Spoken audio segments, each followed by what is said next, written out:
So next up, we have Red Canary Song, who will be presenting next. If we could all just give them a warm welcome. Red Canary Song. Okay. So yeah, there's a few of us here, but I'm just going to be speaking for the group. We're organizing with migrant sex workers mostly in Flushing, although we're trying to reach a few more massage parlors in Brooklyn and Sunset Park. We are a group that formed around the death of Song Yang, Okay, yeah, there's a bit of we need to give a trigger warning for some of the images here of police violence against sex workers in China. So I just want to make sure that folks know that some of the images might be a bit graphic, and I will. Is there still somebody looking for a seat?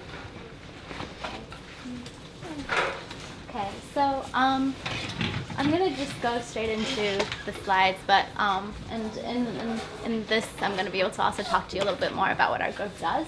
I want to situate our activism first within a greater context in which economic violence happens and sexual violence happens. A lot of the migrants from working in massage parlors have also worked in sex work in China, so a lot of people are not completely new to the industry when they come here. And in China, there's also a form of migration limitation in the form of hukou, which means that basically people who are from one part of the country cannot legally work in other parts of the country. So a lot of people who are engaged in massage parlor work or brothel work in China are already escaping immigration, different forms of not having the right to work.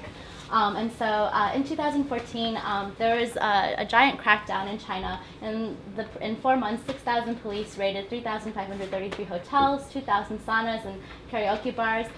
The way that they shut down sex work in China was incredibly violent. They put people into detention camps, mostly without any trial required, for up to 2 years, where women have gone missing, have been beaten, have talked about sexual assault and rape by police. You can go to the next slide, but there's a trigger warning. This is a slide of arrest. This is police violence against sex workers in Dongguan, and it's from a report by Human Rights Watch called Swept Away, talking about the specific incidents of very, very violent crackdown in China, including publicly shaming people in newspapers and their families. We can go on to the next one, but also the next few slides are a bit violent, or they look violent. Next slide. This is a scene of arrest in Dongguan. I don't want to focus on it too much in case it's very triggering for people, but there's just been a lot of beatings and extortion by police. We'll go on to the next slide. In sex work in China, there's 3 to 10 million sex workers in China, rough estimate as of 2010. In Beijing alone, between 200,000 and 300,000 sex workers. The majority of women engaged in the sex trade are migrants in these cities, so they're coming from rural areas or small cities. The majority of women have not completed high school. The main reasons why they say they are engaging in sex work include job loss and just a lot of economic displacement and destabilization due to globalization, due to just a lot of changes in the country. There's a lack of economic and educational opportunities for women, especially in the countryside, and also divorce and separation is a big cause of people going into the sex trade. So a lot of fines that are collected from sex workers go towards supplementing operational costs of local law enforcement. There's a lot of corruption, and there's a lot of police just taking payments from brothels, taking payments, and looking the other way. This is not very different from how things operate right now in Flushing, how things operate in the businesses here, and the degree to which police are entangled in this business is one of the things we're fighting against with the NYPD and the Vice Squad here in New York City. So in 2000, 183 of these custody and education centers that are made to retrain sex workers were holding 18,000 inmates. There have been reports of beatings, of rape, and of people just that go missing once they go into these camps. And they don't have a trial, so no one's proving that they are a prostitute or a sex worker. They just have, a lot of people have been swept up, including people who say they were just doing admin or were not working as sex workers at all. Next one. I wanted to highlight some of the amazing mainland-based sex worker rights activists, including Yi Haiyan. Yi Haiyan was, for a little while, also detained, and she's gone through so much just abused by public officials. But she's like very bravely spoken out about sex worker rights in China and the importance of supporting migrants in the sex trade. There's a Netflix movie about her called Hooligan Sparrow if you want to watch it. It's like really inspiring. So make note of that. Next one. So this is more about the degree of like grassroots organizing in China around sex work. It's so repressed and it's like dangerous to do so. There are different groups that are doing things, more so in Hong Kong than in the mainland. So Midnight Blue, Tse, there's a couple of like organizations that have been around for a long time. And they're stronger in Hong Kong, very strong in Taiwan. In mainland China, like some of the groups are associated with social work services, like in Yunnan Parallel or the Shanghai CSW CSM Center. They have like social workers that are also engaged a little bit in organizing and are a little political, but that it's like very repressed in the mainland. So next slide. I want to tie this now to the context of like here in the U.S. In the U.S., like the issue of Chinese women in prostitution has really been a big part of the way that Chinese are looked at and a part of our immigration history here.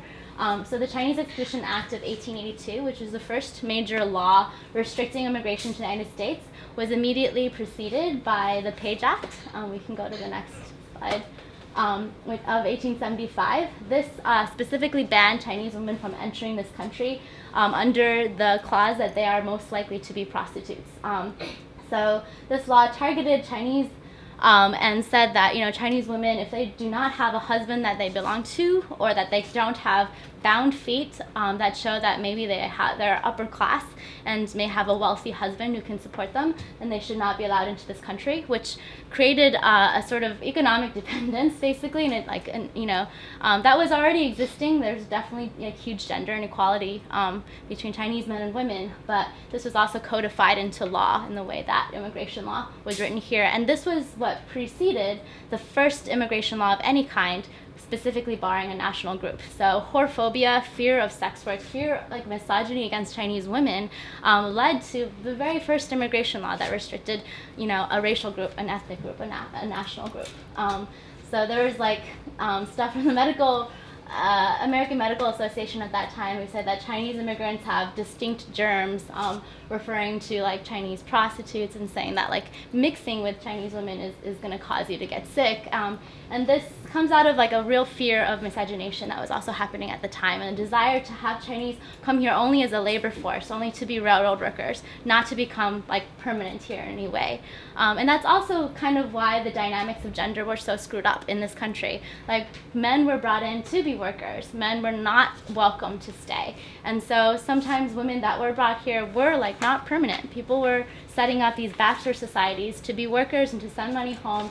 And other women were brought in also as labor. So sex work was a form of labor that accompanied other forms of temporary and labor that was considered disposable, and that people wanted to leave the country after the work is done. Next one. So there, I want to mirror how these sort of racist sentiments against particular groups, against the Chinese, have parallels both in the early 19th century, 20th century as well, and our century now. There was a woman, Rose Livingston, who was a famous suffragette, who argued for women's rights and to vote on the basis that she believed that if women had the right to vote, then prostitution would be eliminated. And she said, she made up a lot of stories saying that she had, rescued all of these Chinese sex workers from Chinatown, had written all this really pretty disgusting stuff about Chinatown, Manhattan's Chinatown. And then if you look at the records, people from the community were like, we don't know her, this is completely untrue, she didn't rescue anyone, she's kind of this self-styled savior, which is a trope in the history of sex worker organizing, movements of people trying to rescue sex workers that are not genuinely doing anything helpful. What's ironic is actually after women got the right to vote, instead of eliminating prostitution, sex workers were able to get rid of certain police commissioners in the city that had been abusing them for a long time, and the sex trade continued. So yeah, during this time there was, the suffrage movement preyed on a certain weird dynamic of xenophobia and of carceral politics that would like basically empower women, saying this is what's dangerous to women. We need to strengthen our right to vote as women so that we can, you know, like white women basically, were building off of fear of people of color to empower themselves. And in some ways this also mirrors the politics of today that is against, you know, like people of color as being perpetrators of rape or sexual violence, and, you know, images of right fragility. That is also actually like, you know, it may empower one certain group, but on the other hand, it like really feeds into xenophobia and feeds into racism. So something to be aware of when we think of like what intersectional feminism like needs to look like.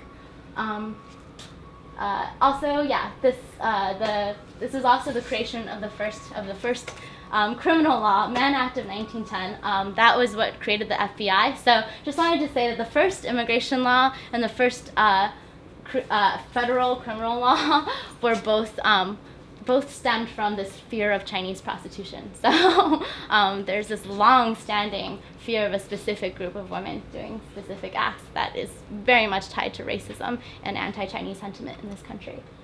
So I want to bring it to present day and look at the kind of moral panics that are happening now. This year in Florida, there has been like a lot of raids, multiple raids on massage parlors. This specific one got a lot of attention because Robert Kraft, the owner of the sports team, the Patriots team, was involved in it.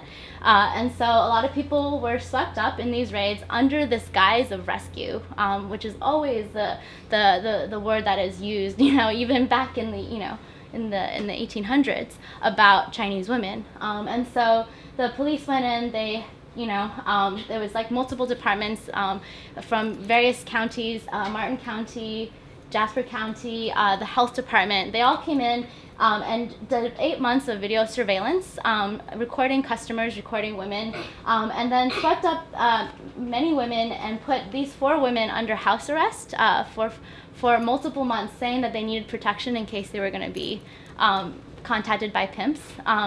In the process, they also deprived these people of a lot of money. So one woman, Tianjin, who's now actually here in Flushing, because she's from Flushing, and she's like super traumatized by all of this.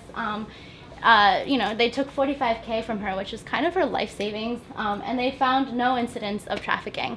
While they had these women under safe housing, they had like subjected many of these women to multiple multi-hour sessions of interrogation, during which time still, like almost miraculously, nobody admitted to any type of trafficking, because there was no trafficking. Like everyone was working, everyone is trying to make money, and they're trying, you know, they're older women and they had like people to support at home, and, you know, there was no trafficking going on. There's not a lot of trafficking in the more street visible massage parlors. That's, I mean, where there is trafficking, it's more likely to be in hidden away like apartments and places that are usually often also younger women involved, who don't have as much street level contact with people. So the idea that like massage parlors are where Chinese trafficking happens is like incredibly off. Not to say that trafficking doesn't happen, because there are people who are in this industry who, you know, don't want to be there, and it's so important that we find these people and like give people resources. But at the same time, the kind of violence that the police inflict upon people that are completely false too is not acceptable, and it pushes the industry further underground, and it puts this business in the hands of organized crime. So next slide. Yeah, so this is what the police had taken photos of and submitted as evidence of trafficking. It was like a fridge full of food. It was the fact that people had clothes on like a sofa, and they were saying, oh, it looks like they're living here, so, you know, we think that this is trafficking. And next, there's a Chinese feminist. Her name is Naomi Wu. She's like a maker, and she like does like a lot of electronics and stuff, and she wrote about how ridiculous this is, how like literally like their style, she's like, yeah, they're you know, restaurants that are done in this like nostalgic dorm style. Anyway, I put this here that was just to say like, oh, okay. So I want to like kind of go through, because I think this is kind of too long, but if we can continue forward, I just want to say that in New York City there's been a whole series of crackdowns in Flushing. Our group Red Canary Song has opposed these crackdowns, proliferated like by our own like Peter Koo, and already like 6 massage parlors in the span of 2 weeks were pushed out of 40th Road, which has long been like a place where there's been a lot of street-based sex work and massage parlors, street visible sex work. So that's all been displaced, but it's still in Flushing. Like some of them have moved a few blocks north, some of them are closer now to the Queens Botanical Gardens. People's lives have been like really destroyed in some of these raids. Some people have been deported, and most significantly, we commemorate, I guess, or pay our respects to Song Yang, who in November 2017 was killed during one of these police raids.